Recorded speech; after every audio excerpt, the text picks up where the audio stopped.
آپ پر سلام ہو۔ شروعات اس ذات الہی کے نام سے جو دلوں کو اطمینان دیتی ہے۔ یہ انسان بہت کمزور ہے۔ شروع میں اس کو یقیناً اپنے دل کو دلاسا دینے کے لیے، کیونکہ یہاں غم بھی ہے، پریشانیاں بھی ہیں، تو اس کو دلاسا دینے کے لیے اپنے رب کو سہارا بنانا پڑتا ہے۔ اور جب اسے اپنی موت کا وقت یاد آتا ہے تو یہ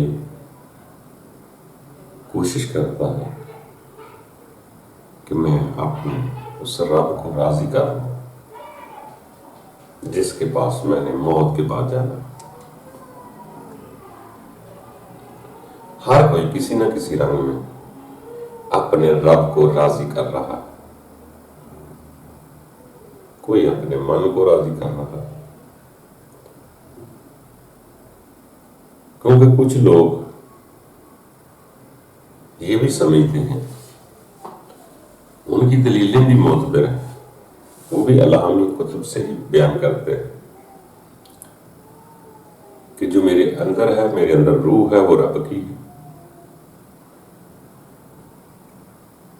جیسے فرمان میں آتا ہے کہ ہم شارق سے بھی زیادہ قریب ہیں، یا مومن کا دل میرا گھر ہے، اسی طرح وہ اس کو من میں یاد کرتے ہیں، من والے کو راضی کرتے ہیں۔ اسی طرح ہر کوئی اپنے اپنے طریقے سے، اپنی اپنی صلاحیت، اپنے شعور کے مطابق اپنے رب کو راضی کر رہا ہے کہ کسی طریقے سے میرا رب راضی ہو جائے۔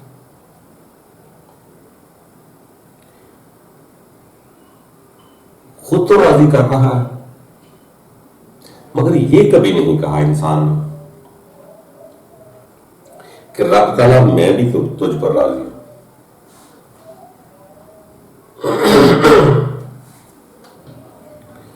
انسان یہ کیوں نہیں کہتا کہ رب تعالیٰ مجھے جس حال میں رکھا، جو کچھ مجھے دیا، میں اللہ تجھ پر راضی ہوں۔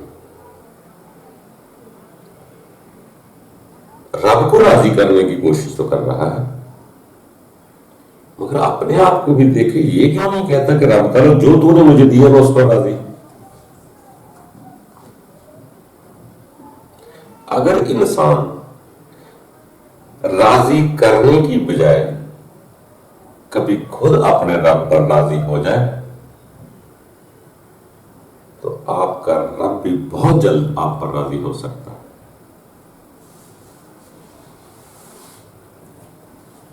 خود تو میں شکوے کرتا ہوں،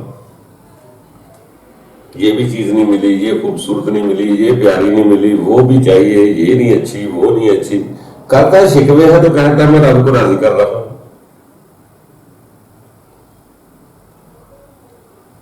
رب کی عبادت بھی کرتا ہے تو 50-60 چیزیں ادھر سے واپس مانگ لیتا ہے۔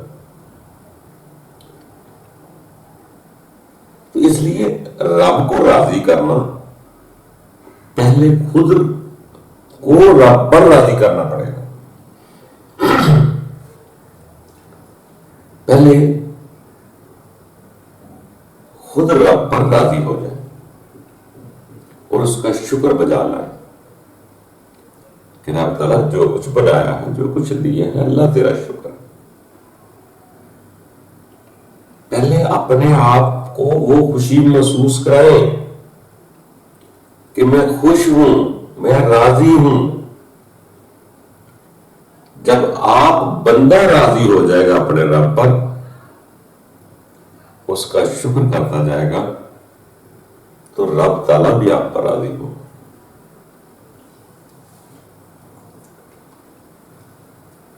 اسی لیے بیان کیا جاتا ہے یا سننے میں ملتا ہے، فرمان بھی ہے کہ بندہ اپنے رب پر راضی، رب اپنے بندے پر راضی، جس کو ہم راضی بر رضا کہتے ہیں، کہ دونوں ایک دوسرے پر راضی۔ جیسے فرمان میں اکثر ایسی چیزیں ملیں گی آپ کو کہ ابتدا جو کرتا ہے بندہ کرتا ہے ہر کام، جب یہ ارادہ کرتا ہے تو آنے والی طاقت 70 گنا اس کے قریب ہو جاتی ہے۔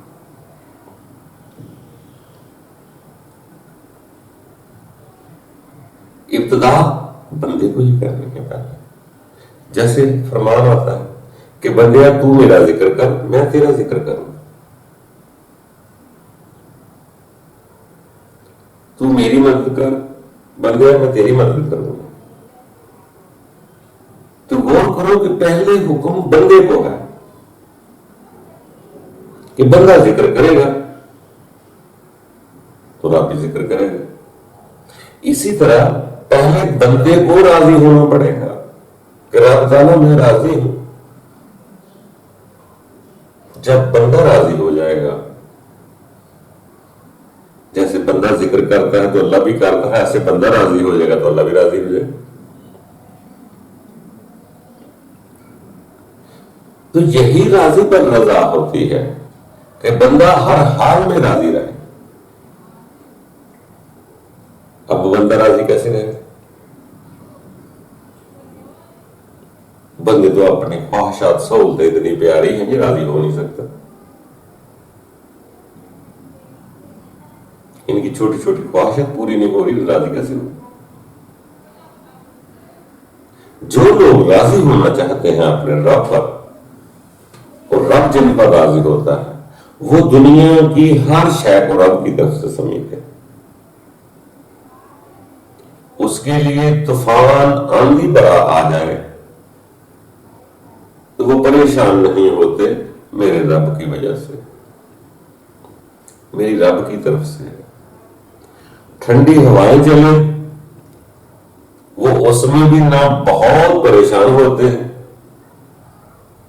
بلکہ ان کو بھی قبول کر لیتے ہیں۔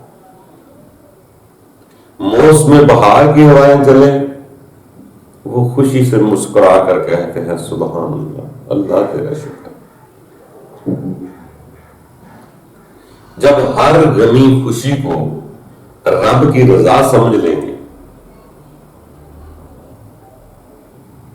تو آپ کا رب بھی آپ پر راضی ہو جائے گا۔ جیسے رب نے فرمایا موت و حیات کا میں مالک، اگر بندے نے قبول کر لیا کہ رب پیدا بھی تو نے کیا ہے اور موت بھی تو ہی دے سکتا ہے، کہ بندے کو نہ آنے کی بہت بڑی خوشی رہی نہ جانے کا بہت بڑا غم رہا، اور بندہ راضی رہا۔ یہی راضی بر رضا۔ اس لیے پہلے بندے کو راضی ہونا پڑے گا، پہلے یہ چھوٹی چھوٹی پریشانیاں دل سے نکالنا پڑیں گی۔ رب سے محبت کے لیے دلوں سے پہلے نفرت نکالنا پڑتی ہے۔ جس دل میں نفرت ہوتی ہے کسی کے لیے بھی، وہاں کسی کی بھی محبت نہیں آ سکتی۔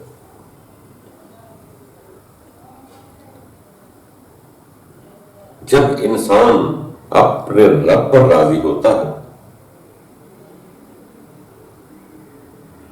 تو اس وقت اس کے دل کو اطمینان ہوتا ہے، اس وقت کوئی کام نہیں کر رہا ہوتا، کوئی عبادتوں سے مشغول نہیں ہوتا،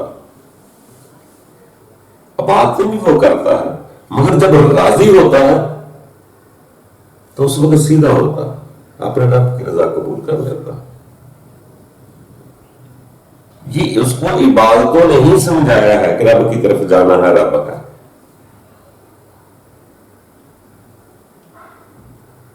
مگر پھر وہ ایسے محسوس کرتا ہے، اسے وقت کی ضرورت نہیں ہوتی، وہ ہر ویلے محسوس کرتا ہے کہ رب میرا ہر وقت مجھے دیکھ رہا ہے۔ دوپہر کو بھی دیکھ رہا ہے، آدھی رات کو بھی دیکھ رہا ہے، صبح بھی دیکھ رہا ہے، شام بھی دیکھ رہا ہے، اس کو ہر حال میں راضی رہنا پڑے گا، ہر وقت راضی رہنا پڑے گا۔ میں راضی ہوں، جیسا بستر ملا سو گیا، میں راضی ہوں، جیسا کھانا ملا کوئی تکبر نفرت کسی کو ڈانٹ نہیں، میں راضی ہوں،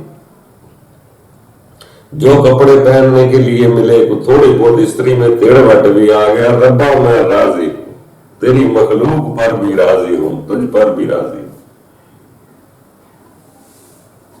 جب انسان ہر وقت اس کو محسوس کرتا ہے کہ وہ ایک کبریائی ذات ہے جو مجھے دیکھ رہی ہے، تو پھر اس کے لیے وقت نہیں ہوتا، وہ ہر وقت دیکھتا ہے کہ میرا کوئی دم غافل نہ جائے۔ میں کوشش کرتا ہے انسان آہستہ آہستہ، جیسے کسی نے فرمایا تھا جو دم غافل سو دم غافل، یعنی کہ اس کی کوشش آہستہ آہستہ اتنی بڑھتی رہے گی۔ انسان کمزور ہے، مصروف ہے، دنیا میں ہر وقت نہیں ہوتا، مگر آہستہ آہستہ بڑھتا ضرور ہے۔ اسی طرح انسان جیسے ہر وقت اس کو یاد کرتا ہے کہ میرے رب سے ملاقات ہوگی، میں جاؤں گا، دیدار ہے، اس دنیا میں رہنے نہیں آیا، آگے جانے کے لیے آیا ہوں، تو پھر انسان آہستہ آہستہ اس محبت کی لہر میں چلا جاتا ہے۔ یہاں نہ بیان ہوتا ہے، نہ ثبوت ہوتا ہے، نہ تحریر ہوتی ہے۔ محبت ایک ایسی جذبہ ہے، ایسی شے ہے جو فاتح عالم ہے۔ جیسے کتابوں میں لفظ تو ملیں گے کہ رب تعالیٰ سے حب اللہ کرو، نماز مومن کی معراج ہے، نماز برے کاموں سے بے حیائی برے کاموں سے روکتی ہے۔ اسی طرح ہمیں تو فقط عبادت نظر آئے گی، بندہ نظر آئے گا، بندے کے اندر جو کیفیتیں بن رہی ہے، جو برائی سے رک رہا ہے، وہ اندر ہے، اس کا نہیں پتا ہوگا، اس کا کوئی ثبوت نہیں۔ جو عبادت کرنے سے انسان کے اندر محبت پیدا ہو رہی ہے، وہ محبت کا کوئی ثبوت نہیں۔ وہ انسان کے اندر غیب سے غیب تک کی چیزیں اندر پیدا ہوتی ہیں۔ مگر آپ کو کہیں کہ جی آپ اپنی محبت کا ثبوت کسی کتاب میں بتائیں، تو محبت کا تو ثبوت ہی نہیں ہوتا۔ کتابوں میں تو یہ لکھا جاتا ہے کہ محبت کرو، آپ کی کتنی ہوئی ہے اس کا تو کوئی پیمانہ نہیں۔ جو بھی طریقے ہم فالو کرتے ہیں وہ محبت پیدا کرنے کے لیے ہی کرتے ہیں کہ زیادہ سے زیادہ قرب نصیب ہو جائے۔ جو خوف ہے مجھے، وہ لا خوف علیہم کی زد میں آ جاؤں، پھر اس کو یہ خوف نہیں ہوتا، اس کو وہ خوف ہو سکتا ہے کہ جس ذات سے میں محبت کرنا چاہ رہا ہوں، میرے سے کوئی ایسا کام نہ ہو جس سے وہ ذات ناراض ہو جائے۔ تو اس لیے کہ ایک انسان کوشش کرتا آیا ہے، کوشش سبھی کر رہے ہیں، اپنے اپنے مطابق سبھی کوشش میں، مگر اس کی محبت کے لیے وہ جو سیغے بتائے جاتے ہیں کہ نفرت، کروہ، حسد، لالچ، طمع کو اپنے دل سے نکال، یہ نکلیں گی، اگلی کہانی شروع ہوگی۔ ابھی تو ہمیں لالچ ہے، دنیا سے عزت لے رہے ہیں، دنیا سے مفادات حاصل کر رہے ہیں، دنیا سے پروٹوکول مانگ رہے ہیں۔